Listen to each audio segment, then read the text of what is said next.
Hello, I'm Brian Fox. Welcome to I Hate Rock Music. And today I'm going to talk about a band called Horses out of Los Angeles around 1969. And they're what is commonly called rural bands. And I'm not really sure how to describe the sound. I think of an album like Grateful Dead, American Beauty, is kind of a rural rock record and a real stunning one. And then there's bands like Horses, and there's a number of other bands like that I like, Moby Grape and Buffalo Springfield. And so these kind of rural bands became popular in the late 60s and early 70s. And I was kind of late to them. Some of them I really liked, but I've always leaned towards pretty much heavy bands and hard rock bands and some progressive bands and weird bands. But over the years, just because I love that 70s sound, late 60s, early 70s sound, I've really gotten into a lot of interesting rural rock bands. And Horses is definitely one of them. They came out of Los Angeles in 1969, and it was Matt Kelly on guitar, harp, and vocals, Don Johnson on vocals, no, not that Don Johnson, Scott Quigley on guitar, Dave Torbert on bass, and Chris Harold on drums.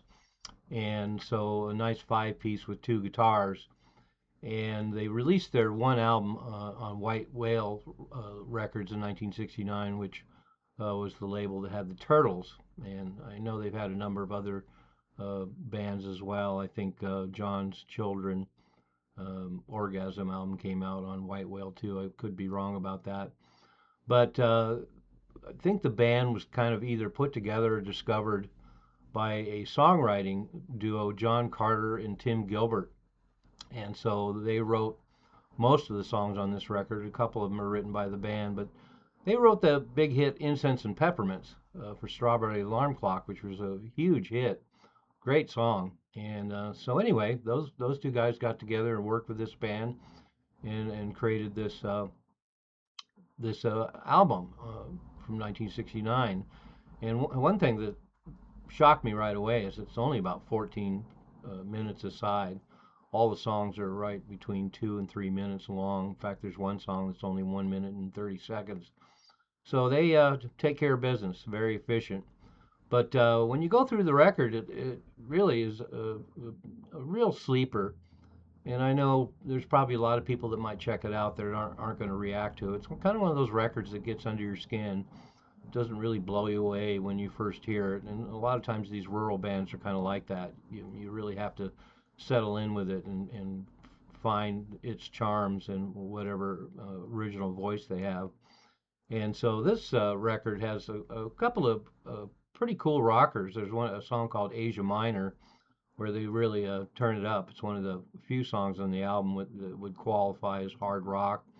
Great guitar work, some fuzz leads and everything else. But they released a single of Class of 1969. And that was a great choice. That's another one of the songs that's the most rocking on the album. And but then you get into their other stuff, and it's relatively low key. Freight Train is kind of a soft song with acoustic guitars and piano, and then some subtle electric guitar comes in. But a really good song. The more I listen to it, the more I realized they have a nice batch of songs. And so John Carter and Tim Gilbert did a pretty good job. And the band isn't that dramatic, so you don't really get to tell exactly how killer the songs are compared to something like Incense and Peppermints, but they're all really solid. Then Run Rabbit Run is a great song, has great guitar. It's one song on the album that really stands out, but the rest of the record has a lot of acoustic guitars and great harmonies, and there's harmonica a lot on the record, and their mix of acoustic and electric guitars really works really well. And there's very minimal. I don't really hear a lot of overdubs on it, but as I went through the record, all the songs are really solid. They go by really quick. Some of them have some interesting chord changes.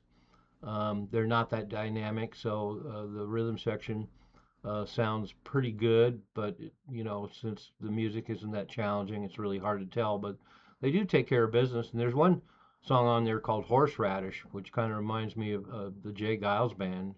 It comes out with a very dominant harmonica and piano, and it's a really kind of a boogie woogie song. So that was kind of a surprise in the middle of all this other stuff. And then it finishes up with an acoustic ballad called "Wind." That's just a nice, quiet little gem, a good song. But that's the one that's only a minute and 38 seconds long. So they finish up the record with a song that's entirely acoustic. But I recommend that you check it out if you like those kind of rural rock bands, like second or third tier Eagles and that sort of thing. Although the country influences on this record are fairly minimal, it seems like it has more folk influences. But if you like that kind of thing, I highly recommend checking it out and really give it a couple spins. It's one of those records that doesn't really, you know, light you up the first time you hear it, but when you get through the whole thing, you really see its charms, you really see their personality, you really see what their particular vision is, the spectrum of kind of music they do. Like, if you just skip through a couple songs on this record, you'd think they were all acoustic rural rockers, but there's a couple of real actual rock songs on here. But I like the band. I didn't discover them till probably 10 or 15 years ago. So I never really saw the record out in the racks from 1969 on. I never saw it in cutouts. So it was a pleasant surprise for me. And as I mentioned, it's not a mind blowing record. A lot of the records I cover are definitely records that reveal themselves pretty quickly and have a lot of dynamics and are really wow records. But this one is a real sleeper, and I've really gotten to enjoy these kind of records where maybe I'm not that impressed at first, and then I find out everything about them that's good, just giving them a chance and meeting them halfway. So anyway, as usual, the links posted below. Check them out, see if you like them. Thanks for watching. I'm Brian Fox.